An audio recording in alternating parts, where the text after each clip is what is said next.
how do you love yourself and attract a partner? You know, it's a cliche today that if you want a loving relationship, you have to love yourself. And a lot of people just say that they don't understand what loving yourself is and how do you love yourself. Stand in front of a mirror and say, I love my naked body. No, you're just going to think you're too fat.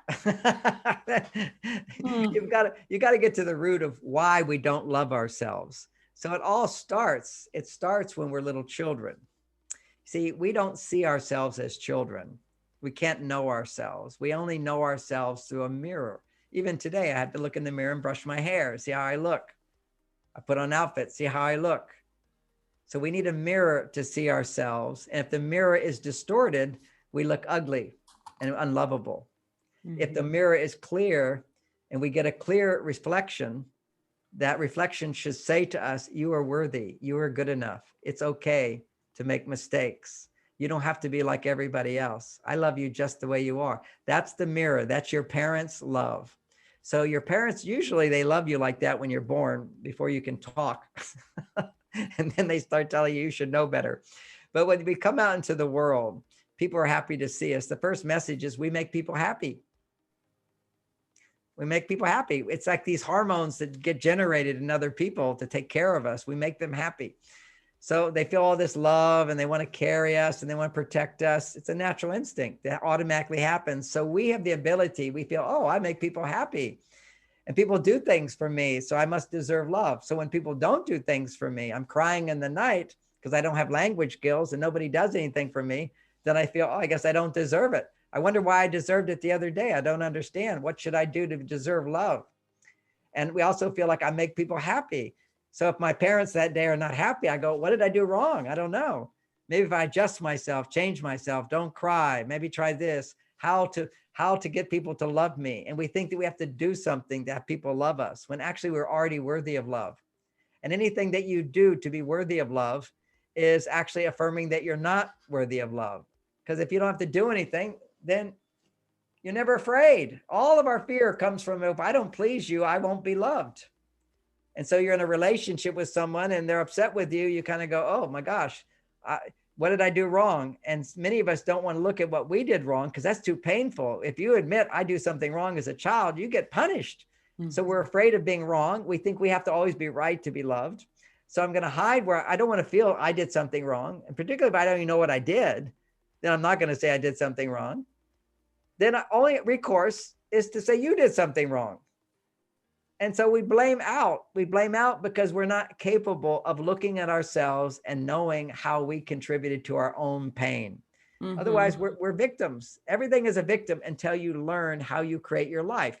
Now, there's all these metaphysical teachings around here, which I could do, but that's not practical for people. Here, this is the answer, which is a book that tells you what you did wrong in a way that you never knew before. See, you already know that if you yell and scream, you're making a mistake, but you keep doing it. You see, 90% of our brain is all DNA of monkeys. The other part is dinosaurs, you know, they want to eat people up, cold-blooded snakes. And then you've got this one part of the brain up here that has human DNA, and it's capable of being like a parent. And with that monkey brain is hurt feelings and angry and disappointed and depressed. And the monkey brain is all upset. Your human brain, your higher self can say, now I hear what you're saying. And it's like a child, one of my children was afraid of Dracula coming into her bedroom. So I said, what does Dracula look like? Well, I think he looks like this. And what does Dracula do? He takes your blood. I said, oh my God, that must be so scary. It is so scary. So that's awful. Probably can't sleep. Yes, I can't fall asleep. So you have to hear it first. And see, that's the child brain imagines things. Everything we're upset about, we're imagining it to be worse than it is. So you hear it first and you connect with it. And then once you're connected, then with the child, you say, oh, I have a magic power. Dracula is magic, but I have a magic power. I'm going to put a web of golden white light that's invisible to humans. And I'm going to weave it around this whole room. And then I'm going to weave it around our whole house. And so this light is shining from our house that we can't see, but Dracula sees it and he can't get in. So now you can relax because everything's okay. And because I believe and know that it's okay, she goes, oh, I can relax. You first have to connect with the pain, and then you have to come back to wisdom and light and love. But if I tell somebody, oh, you should feel better, don't worry, there's no such thing as Dracula, you're safe, they can't let that in. You have to first connect with them. You have to go inside of them and then give positive messages. And inside of us is our emotions, our feelings. And that's how we can go inside. Go for it. Do you want to say something? Because I thought like well, I wanted to remember the question. I made a point, but I forgot the question. How to love yourself. So you okay, so there, yeah. So now, so loving yourself, the practicality of loving yourself is being able to listen to your negativity inside and not using that negativity to get what you want, but to realize this is like a child throwing an irrational tantrum, and listen to the emotions and feel compassion for yourself. And you automatically will.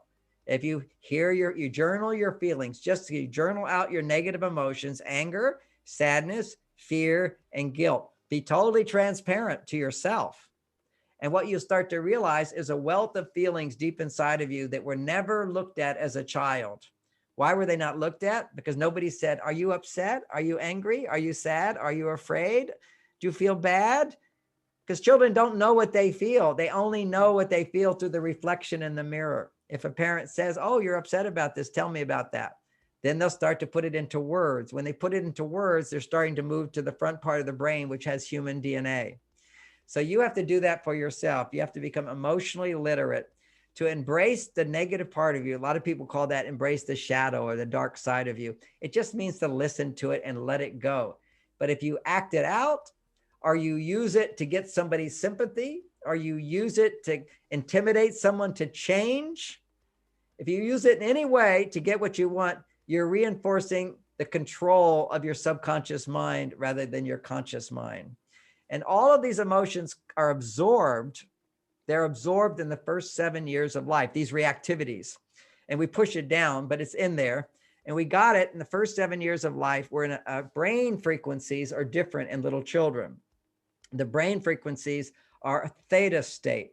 Theta state is what your brain goes into when you're dreaming. So children are kind of in a dream world, and they're forming an image through how they interact with others, how the world treats them. And however the world treats them, they feel worthy of that. If they don't get what they need, they feel unworthy. And then they have fear.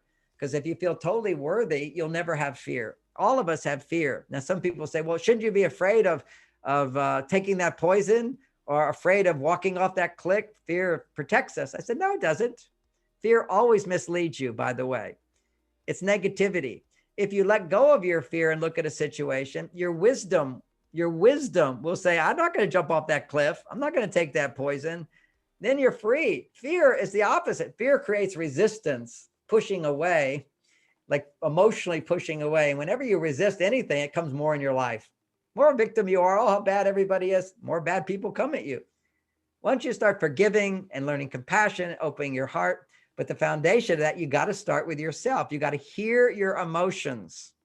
And then you have to give, what you do is this feeling letter technique to love yourself more. Is when you're upset, don't use negativity to get more. Instead, use your negativity to find the wounded part of you, the part of you that feels unlovable, the part of you that feels unworthy, the part of you which is afraid, the part of you that feels, I can't get what I need, so I'm angry, or I'm disappointed and hurt and sad. So you're listening to yourself.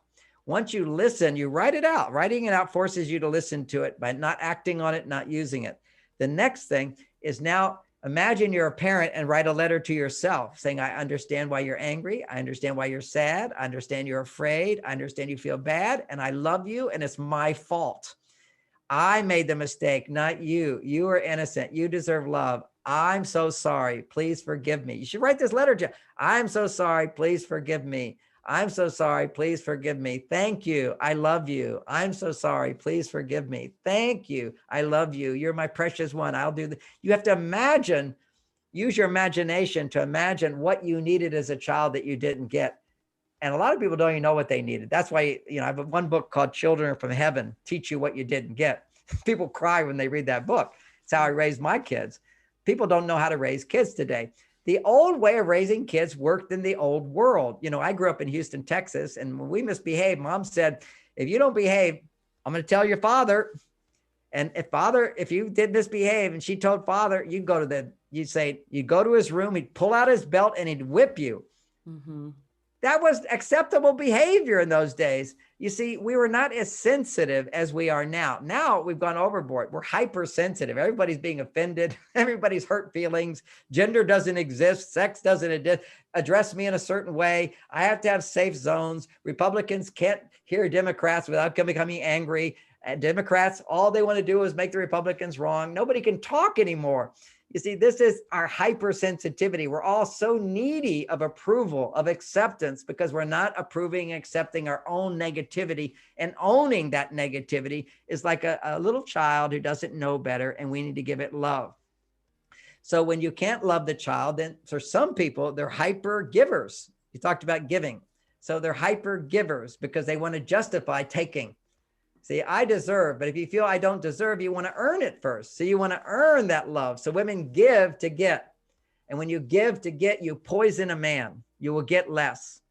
When you give to get, you should only give because there's no strings attached. It's, I already got so much, I just want to give to you. And then it feels really good. And what you're doing then is going from your female side of feeling grateful, appreciative, trusting, open, satisfied. You're coming from your female side because you got a life that makes you feel that way with plenty of hormonal balance. Then a man does something for you. You go, oh, that's so nice. I want to do something back. But when you get caught up in emptiness, now you're giving to fill up, and it's the wrong direction for women. Now for men, you've got to give to get. See, that's what men have to do. You have to give intelligently. If I give and I don't get, then generally what happens, men give and give, and what they do is they provide. And if you're not happy, they say, well, then forget it. I'll stop giving. As opposed to when you don't get the result you want, men, change your strategy. You're responsible. If you're not getting the love you want from what you're doing, what are you doing? One of the big things men do is think, oh, if I make a lot of money, that should be enough. Well, if you're poor and you have no food for the family and you make some money, it will be enough. What they found in studies is once a couple gets to around $200,000 a year, then more money only creates more problems. It didn't do that for me because I understand that money isn't the solution at that point. Once people get to a place of survival and security is taken care of, our emotional needs increase. So we become hypersensitive if we don't know how to get our needs met. If we get our needs met, then we're not so hypersensitive, but we all need love and we have to figure out how to get it. Back in the day when, go back further, people used to beat their dogs. If you beat your dog, they'll put you in jail. Okay. It's like, and if you go to China to this day in poor neighborhoods where they're starving, they eat their dogs. They want to capture your dog and eat them. If you'd go to jail if you did that in America. This is called, we're not, the more successful, the more secure a society is, the more hypersensitive they are. And anyway, so that's what happens in our relationships. So relationships today, because we're at a higher level of self-sufficiency, emotional needs come up. We don't know how to fulfill them. Men need to learn the particular kind of love that women need. Women need to know the particular kind of love that men need. And like you said, my husband is brilliant. Oh my God, that just surges a man's testosterone, lowers his stress. And then he has more energy and more motivation to give more. We have the power with love to bring out the best in people, but we're not using that power because nobody has taught it to people. It's a new knowledge. This has never been written before. This book has nothing that you've ever read before. And I've been kicked out of Stanford. I've been kicked out of Harvard. I can't go in universities because I'm considered a sexist, because the old techniques don't work. The new technique of equality through sameness doesn't work. Look at the results. Look how messed up people are. Look how unhappy people are. Look how much depression, how much suicide, how much anxiety, how much injustice, how much violence is happening in the world. What's going wrong? We're denying gender. Gender is the foundation of the family. This is men being men, women being women, and staying together, commitment and fulfilling each other, but learning new skills to get to this higher level of fulfillment. And we don't have it. I can't blame people. You go to the university and they're telling you that gender doesn't exist. Oh my God. We know, medically speaking, any medical doctor will say, we now know how different men and women's brains are and hormones are and physiology is. Therefore, if we're going to prescribe medicine, we have specific protocols for women that are different than the protocols we have for men. Totally two different things. Even identifying a heart attack is different symptoms for a woman than a man. Now, we know What do you think love is? Love is the highest medicine. So we have to have a particular kind of love. If you've got male genitalia, you've got a whole hormone system. If you've got female genitalia, you've got a whole hormone system that makes babies. And so you have different requirements for medicine. You have different requirements for love. Let's all wake up and realize we are more challenged than ever to understand our gender differences, because our higher consciousness sees that I'm both masculine and feminine. I am both masculine and feminine, but my body is masculine. And I have to acknowledge that first. Then I can produce female hormones. But if I have more female hormones than male hormones, I am stressed. And when you're stressed, then you blame everybody. You're just a big victim in life. All the victims talking, trying to get sympathy to change the world. No, we change the world by changing ourselves. And that is self-love.